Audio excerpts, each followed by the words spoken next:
Ten dzień zmienił moje życie o 180 stopni. Dotarło do mnie ta wiadomość bezpośrednio po tym, jak obudziłem się w szpitalu. Jechaliśmy wtedy razem, to był chyba 15 września 2007 roku. Byliśmy po dosyć wielu godzinach jazdy. Podczas jazdy wpadliśmy w poślizg. Ja pamiętam praktycznie cały wypadek. Jak udało nam się wyskoczyć z tego rowu i jak ponownie samochód ściągnęło do rowu i uderzyliśmy w drzewo.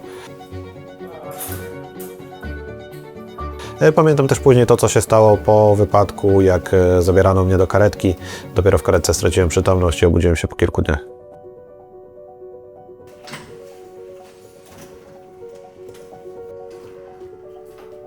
To uderzył odcinkiem szyjnym kręgosłupa w dach czy w szyberdach i właśnie uszkodził ten rdzeń kręgowy. Obudziłem się nie mając władzy ani w rękach, ani w nogach, ani w głowie.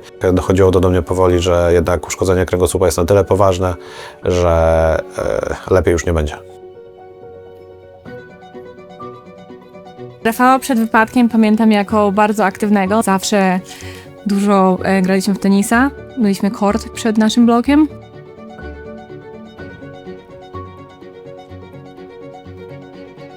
Naprawdę każdy sport był jak najbardziej przeze mnie akceptowalny i spróbowałem uczestniczyć we wszystkim. Nigdy się łatwo nie poddawał. Jak gdzieś kazali mu wyjść drzwiami, to on próbował w cudzysłowie wejść oknem. Znajdujemy się aktualnie pod szkołą podstawową, którą razem z Magdą skończyliśmy, a aktualnie powstał na niej mural z moją podobizną. Nie miałbym szans zostać mistrzem olimpijskim, gdybym nie uległ temu wypadkowi. Otworzył mi właśnie drogę do sportu paralimpijskiego.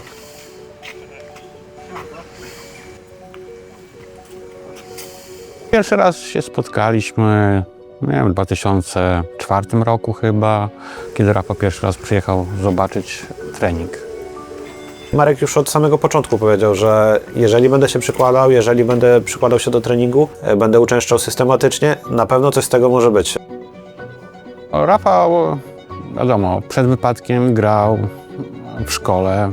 Siedząc na wózku, nie gra się tak jak osoba stojąca. On próbował grać jak osoba stojąca. Widać było, że ma spryt, widzi rotację, wie, co z tym zrobić. Pojechał na zawody międzynarodowe, zobaczył, jak inni ludzie grają i uświadomił sobie, że ja nie kłamię, nie oszukuję, że faktycznie można grać inaczej. I granie inaczej osoby na wózku odnosi skutek.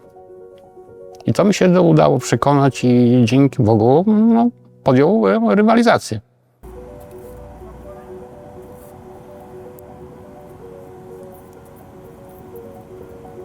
Jeżeli chodzi o to, jaką rolę odegrał sport po wypadku, myślę, że kluczową i jedną z ważniejszych, jeżeli chodzi o to właśnie, kim stałem się dzisiaj.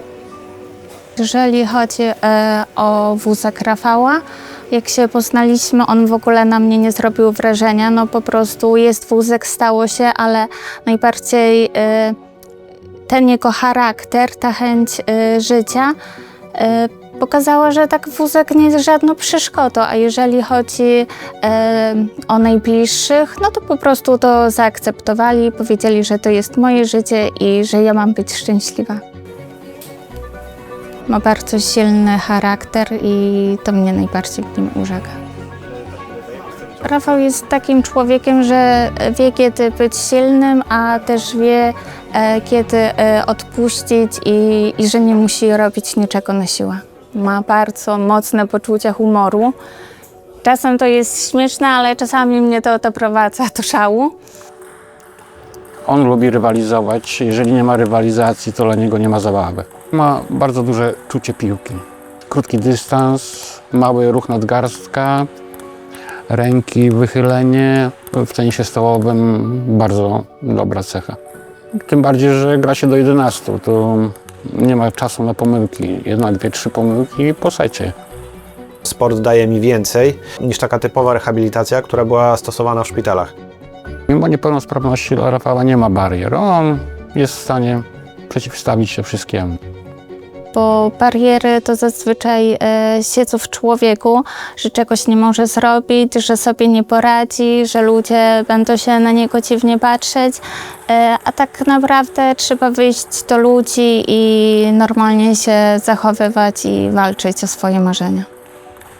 Dajmy sobie szansę, jeżeli osoby, które siedzą w domu, chcą spróbować jakiegokolwiek sportu. Naprawdę w dzisiejszych czasach, w dzisiejszej Polsce, tu gdzie żyjemy, jest bardzo, bardzo łatwo dostać się do jakiegokolwiek klubu sportowego. Poznałem naprawdę bardzo dużo osób, które zdecydowały się na przekroczenie tych pierwszych barier, bo te pierwsze bariery są najgorsze. Osoby z niepełnosprawnością powinny walczyć o to, żeby coś robić. Wyjść z domu, mieć zajęcie.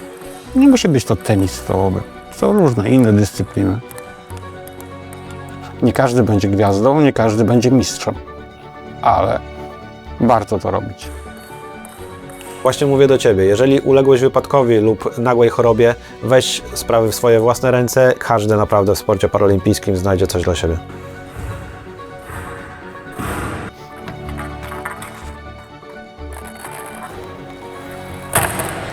Dzięki, trener.